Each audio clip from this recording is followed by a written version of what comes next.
Je réfléchis là. Ouais, ça se voit. Moi, tu me parles pas d'âge. Parce que c'est notre projet! Et j'attendais, je ne vous le cache pas, ce moment avec un peu d'impatience. Bonjour à toutes et à tous, j'espère que tu vas bien.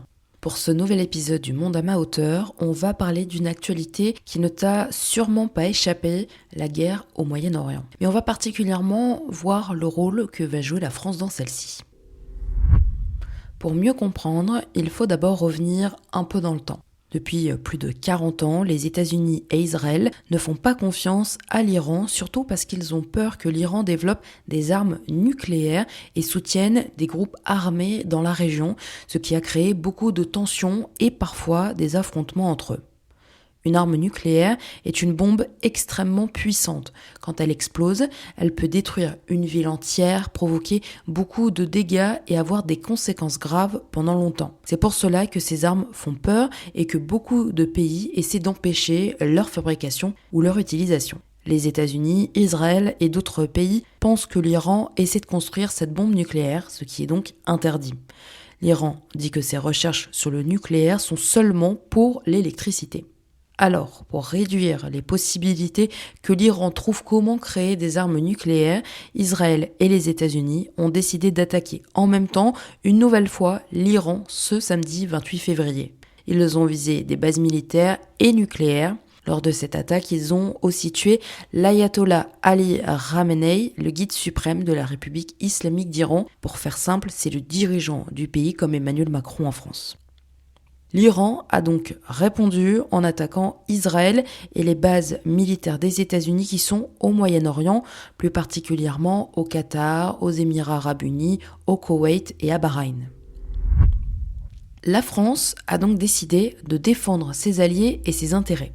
Ce qu'il faut comprendre ici, c'est que la France a des accords de défense avec le Koweït, le Qatar et les Émirats arabes unis.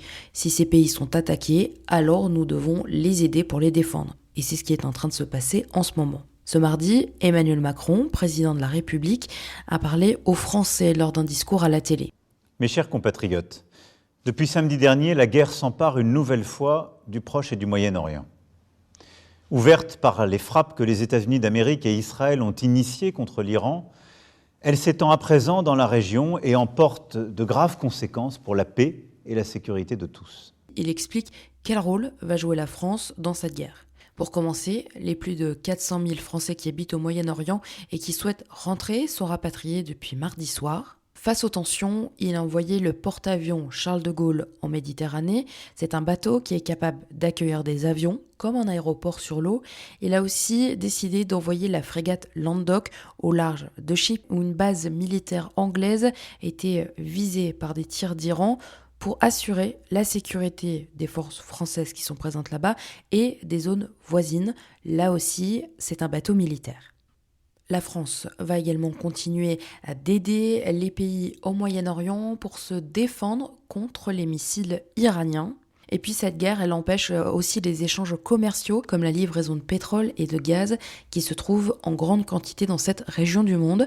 L'Iran a donc pour le moment fermé l'espace maritime, c'est-à-dire le passage des bateaux dans le golfe Persique. Ce qui entraîne en France une hausse des prix de l'essence par exemple. Et pour remédier à ça, Emmanuel Macron veut créer une coalition pour empêcher le blocage.